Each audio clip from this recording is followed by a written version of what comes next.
Hi everybody, my name is Rupa, working as assistant professor in Chevrolet Engineering College. I'm dealing the subject power electronic controllers and drives, and today's in this one we are going in power electronic controllers and drives. We are in the chapter rotor side control of three-phase induction motor drives in that static Cramer's drive.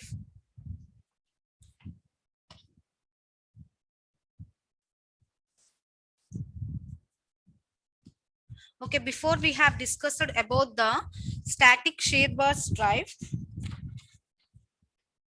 now we are going to discuss about the static Cramer's drive. So before going to the static Cramer's drive, see here, we are formulating the formulas of static shear bus drive. So here in this we take that VD1 is equal to the shear bus drive is having two voltages bridges. So first one VD1 is equal to 3 root 6 by pi SV by N, and VD2 is equal to 3 root 6 by pi V by M cos alpha. So from that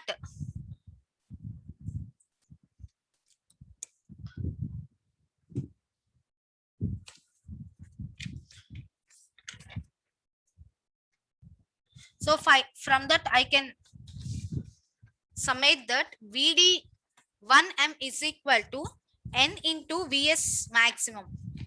Okay, so see here where we are taking here S maximum is equal to value of slip at the lowest speed. Okay, so this S max is nothing but value of slip at the lowest speed. Suppose if I am taking alpha is less than 165 degrees, then we can say that M is equal to VD1M. Okay, so here alpha is equal to 165 degrees. That is, we can write MV cos 165 plus NVS max is equal to 0. So from this I have to formulate the formula for M. M is equal to minus NS max by cos 165 degrees. Nothing but it is 1.035 NS max. Okay, so see here, for a choice, such a choice of M, we have to ensure that while choosing the value of M, we have to ensure that inverter operation is having highest firing angles at lowest motor speeds. Okay, so what we have to choose, how we have to choose M? When the inverter operation is at higher firing angle, sorry, when the motor is at lowest speed, the inverter operation gives highest firing angles. Okay, so at this time of highest firing angles, we are getting highest power factors and we are getting lowest reactive power at the lowest speeds. When you choose the M as a perfect value, this improves, this value of choosing M improves the drive power factor and it will be reducing the reactive power at all the speeds. Okay, within the speed range of the drive, it will be reducing the reactive power at all the speeds. See here, in the equivalent circuit of the motor, this is referred to the, if you see the diagrams here, we can see the equivalent circuit of the motor referred to the rotor, and here this is the equivalent circuit of the drive. Okay, and motor and drive equivalent circuit is shown here. Okay, so if you take the equation 4, if you derivate it, this equation 4 derivation of equation 4, what is equation 4 derivation? What is equation 4? I will show you.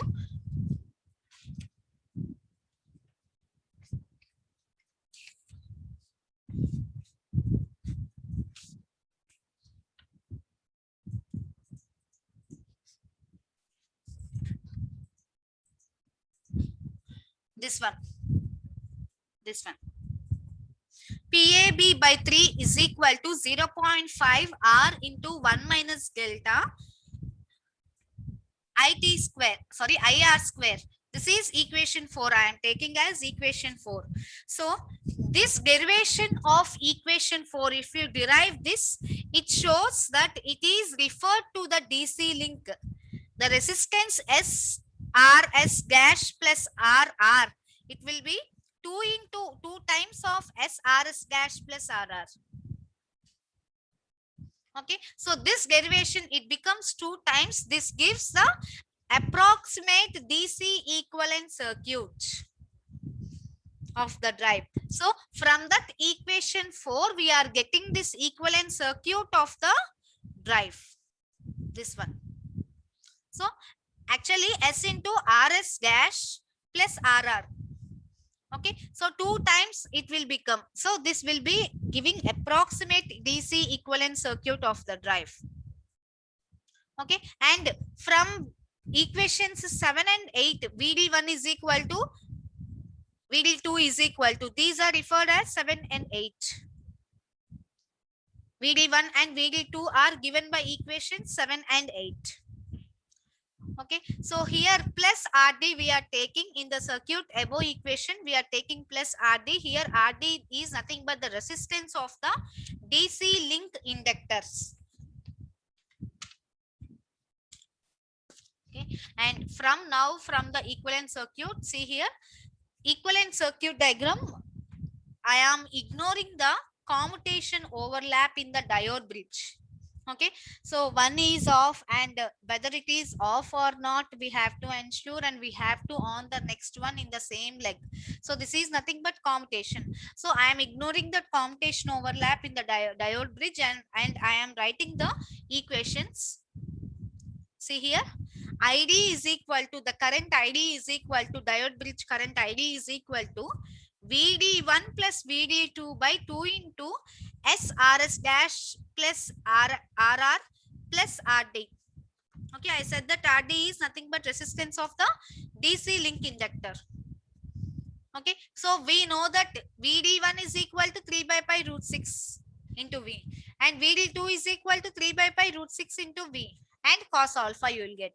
So if you take out common 3 by pi root 6V, you will get S by N plus cos alpha by M. So I am substituting the values of VD1 and VD2 here, and taking out common 3 by pi root 6V. So you will get S by N plus cos alpha by M divided by same as it is, denominator will be same. Okay, and here I am assuming that we are neglecting the rotor copper losses. So if at all the rotor copper losses are neglected, what happens? S into PG, slip into power, gross power developed at the rotor is equal to VD2 into ID, voltage at the rotor and current at the rotor. So nothing but it is VD2 into ID. From that I can write PG is equal to VD2 into ID by S. So take this S into PG equation as 11th equation. Okay, so from that I can write a torque equation. T, we know that PG, power by angular speed velocity. So that is equal to PG by omega ms. Power is equal to T into omega ms. So from that PG, nothing but VD2 ID by S into omega ms. So this is the formulas for power and torque. So these are having, these drives, Shed-based drives has applications in various forms such as fans, pump drives. Okay, because this is used in fans and pump drives, because in fans and pump drives, if you observe, the speed control will be very narrow range. Okay, so suppose if you take the speed control in fans, it will be some, if you take the fan, the speed control range will be from 1000 rpm to 1500 rpm. So this is 500, the 500 is the speed range of that fan. Okay, so it is obviously a narrow speed range. We consider this as a narrow speed range. And pump drives also, we are dealing with narrow speed ranges. The speed range, that means the change of speed will not be more. Suppose it is 1000, it is next, if you regulate the fan to the next speed, what happens? It will be some 1200, like that. If you again increase the regulator, 1300. So what is compared to before speed, what is the range of speed? It is very narrow, right? So that's why this drive has applications in these narrow speed ranges only. Okay, and if you take maximum slip, if you denote the maximum slip by S max, the power ratings of the diode bridge and inverter and transformer, they can be S max times the motor power rating only. Okay, if you indicate the slip as S max, then power ratings of diode bridge, inverter and transformer are in terms of S max times. For example, if you want to reduce the speed to below value, okay, so below value means below synchronous speed, just about, suppose if you reduce the speed by only 20% of the synchronous speed, the power ratings of the diode bridge, inverter and transformer will be just 20% of the motor power rating only. If it is by 40%, there will be just 40% of power motor rating only. Okay, and this drive is very cheap. It is very low cost drive. It is also started with resistance control. How it is started? If you close the S1 and if you open the S2, this drive will be started. If you close the S1 and open the S2, this drive will be started. And when you do like this, the speed will be reaching within the control range of the drive. Now, when S2 is closer to connect the diode bridge, inverter is activated now. Okay, when S2 also closes, what happens? Inverter is activated. So, next, in order to start the drive, we have to close the S1 and open the S2, right? We have to close the S1 and after that, we have to open the S2. Now the drive is start. Now, if you open the S1, that means if S1 is opened, we are removing the resistances, right?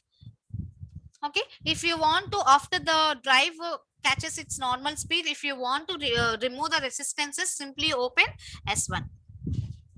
Okay, so in suppose in fans and pump drives, see here, do you require any return, do you require any opposite direction of rotation of the fan?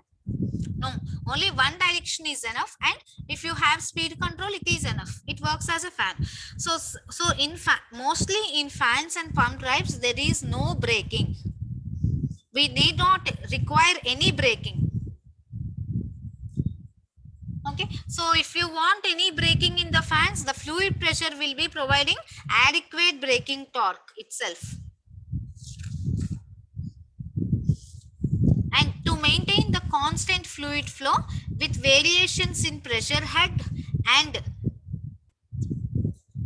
nature of pumped fluid, this drive is operated with a closed loop speed control. Okay, I am showing you the closed loop speed control. This one is the closed loop speed control of static Sherbius drive. This drive, it is mainly used in high and medium power. That means up to around 10 megawatts. For fan and pump drives. Okay, so these are having high efficiency and these are also very cheap. These drives provides a constant load torque control. Okay. If you want to go for constant power control, this is dealing with constant load torque control. If you want to have constant load torque control, then we can choose the Sherbius drive. And if you want a constant power control, then we have to choose static Cramer drives. Okay, static Cramer drives. There are two types: static Sherbius drive and static Cramer's drives. Okay, so the rotor slip power, it is converted into DC. by this diode bridge. See the drive circuit here. The rotor slip power, it is converted into DC by a diode bridge in figure A. So after converting into DC, this DC power is now fed into the DC motor mechanically coupled to the induction motor, which is mechanically coupled to the induction motor. We are giving this DC power. So here the torque to the load, it is sum of torque by induction motor and torque by DC motor. Right? So we are supplying a torque to the load. What is the amount of torque? Which is the torque divided, which is the addition of torque divided torque given by the induction motor plus torque given by the DC motor. Here we have speed control by controlling the field current of the DC motor. If you control the field current, if you change or decrease or increase the field current, then the speed is varied. Okay, so VD1, nothing but VD1 is the bridge circuit diodes voltage, and VD2 here the voltage across this. Okay, so if you want to have a steady state operation, it is obtained, it is possible when VD1 is equal to VD2. Okay, when it is VD1 is equal to VD2. Now,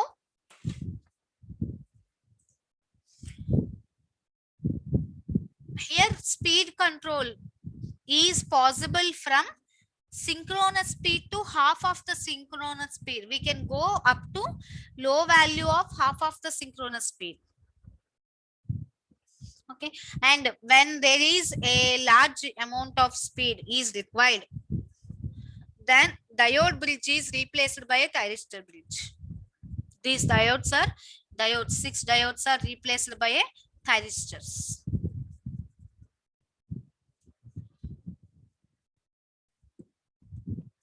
So after replacing with thyristor, if you want to have any relationship between the speed and voltage of this thyristors, VD1, nothing but VD1, these can be, the relationship can be altered by controlling the firing angles of the thyristor rectifier. Okay, so now in this process, at the time of diodes, only speed can be, there is a possibility of speed from control to half of the synchronous speed. But if you take the thyristor rectifier, now speed is now controlled up to standstill. Below half of the synchronous speed, we can go using this thyristors.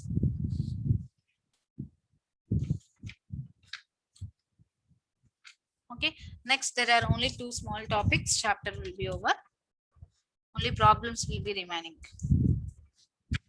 So see here, next topic, variable speed constant frequency generation.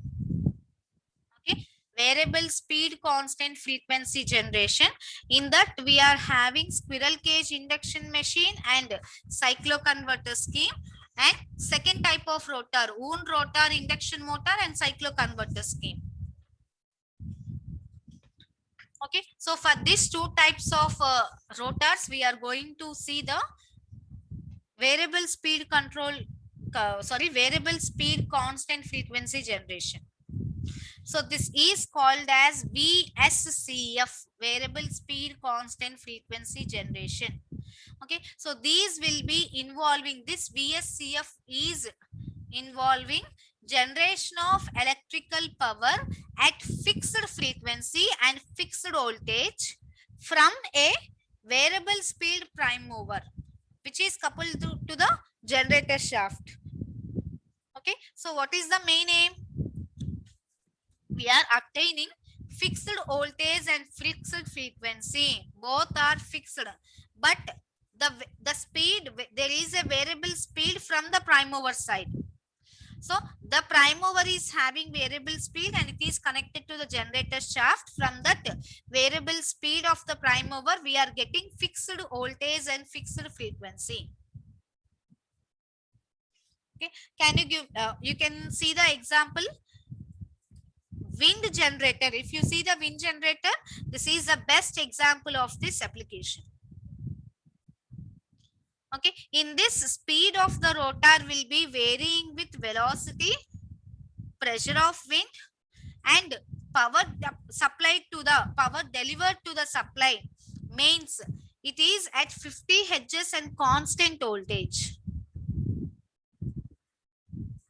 Okay, now we will go for squirrel cage induction motor. This is the details about the variable speed, constant frequency generation. Now we will go one by one into the induction motors, rotors. First one, squirrel cage induction machine, and second type is, sorry, what is the type of scheme you are using? Cycloconverter scheme. Okay, so see, this squirrel cage induction motor, it will be working as a generator. When it will works as a generator, when it is driven at speed slightly greater than the synchronous speed. Okay, so when it is running slightly greater than the synchronous speed, this squirrel cage induction motor will be acting as a generator. Okay, so lagging reactive power, which is required for flux, to produce flux, it is obtained from the supply to which it is connected. Okay, so lagging reactive power, it is needed to supply the, it is needed to production of flux. Okay, lagging reactive power is used to produce flux. This is obtained from the supply which is connected. Okay, so see here, we are taking a cycloconverter. This cycloconverter can couple two sources of different frequency with full 4-quadrant capability. What is the use of cycloconverter? What is the function of cycloconverter? Why we are using this? To couple two sources which are having two different frequencies. Okay, and it is also obviously having full quadrant capability, full 4-quadrant capability.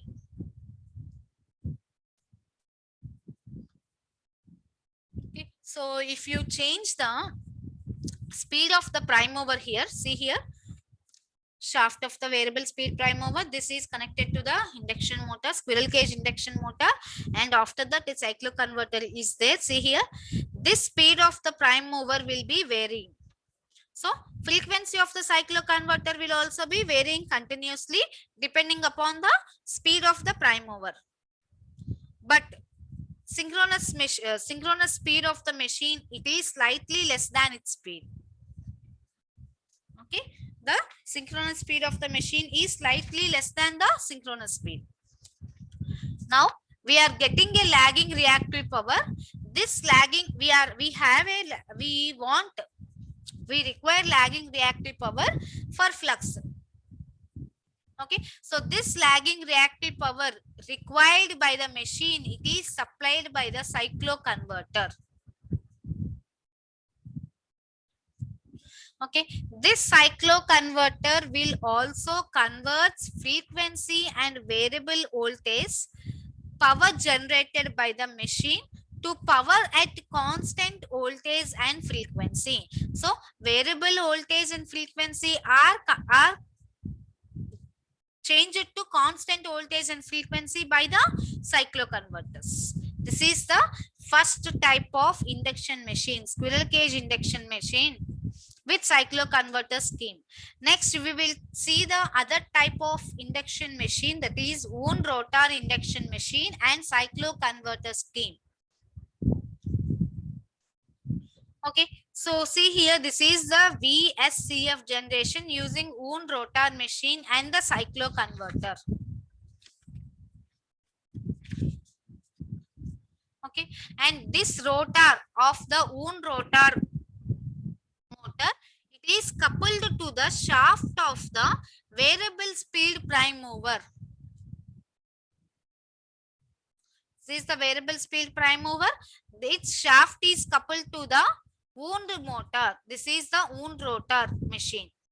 This shaft variable speed, the prime mover which is having variable speed, its shaft is connected to the wound rotor machine.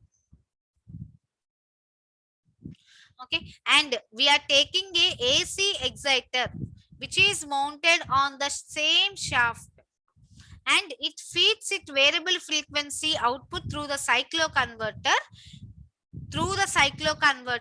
to the rotor, wound rotor. See here, this AC exciter, it is mounted on the same shaft, and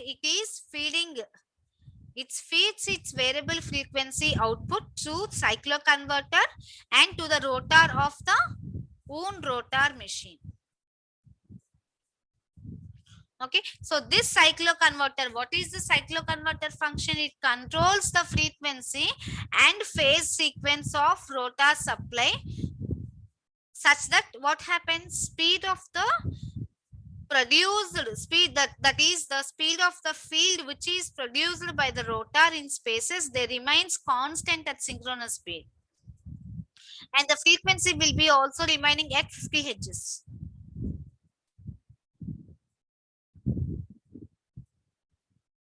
Okay, now what happens now? Stator will be generating electrical power at 50 Hz, same frequency.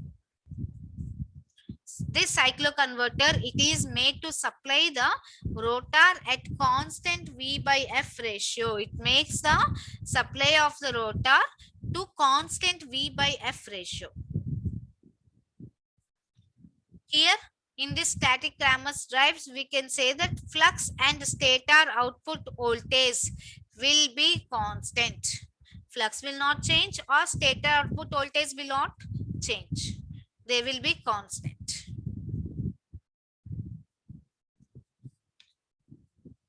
This is the theory part. Next, we will go into problems.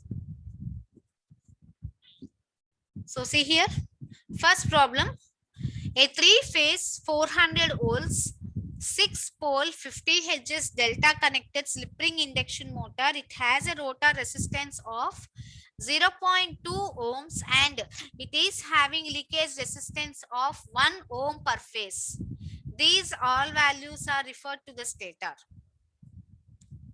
When driving at fan load, it runs at full load of 4% slip.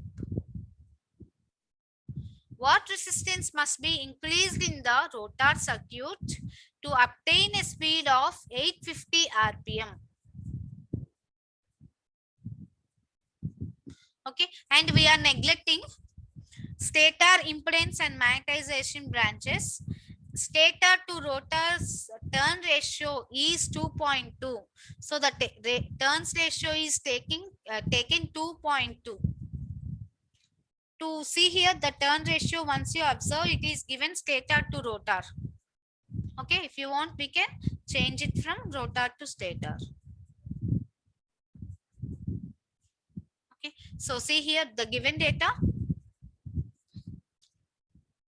A 3-phase 400 volt 6-pole 50 Hz delta connected slip ring induction motor has rotor resistance. So see here, the synchronous speed is 1000, nothing but 104.72 radians per second. For full load torque, TF is equal to, what is the formula? 3 by omega ms V square minus R dash by S divided by R dash by S whole square plus XR dash whole square. That is equal to 3 by, what is the value of omega S? 104. Synchronous speed is 100,000 RPM and omega S is nothing but in radians per second, 104.72. Okay, so if you substitute the values in the given data in the formula, TF is equal to 3 by omega ms means 104.72 and V square means nothing but voltage 400 square, R dash square, RR dash, that means 0.2 by slip is 4% slip, that means 0.04. 4 divided by 100, that is 0.04 divided by R dash is 0.2 by S is 0.04 whole square plus XR dash. It is having a, see here in the formula, in the question, they have given, it is having a leakage reactance of 1 ohm. So that means XR dash is equal to 1 whole square, or it will be simply 1. So if you substitute the values of these known values in the given data, and if you take, you will get load full torque TF is equal to 881.47 newtons meters. From this we can calculate TL and K. We know that TL is equal to K into N square, right? So from that T is equal to K into NS into 1 minus S whole square. You all know that formula. So T is equal to K into NS means 1000, 1 minus S means 0.04 whole square, that is equal to, what is the value of torque? 881.47. From this you will get K 0.000956. Okay, now we have to obtain the speed at 850 RPM. We will see in the next classes that one. We have to obtain the speed at 850 RPM.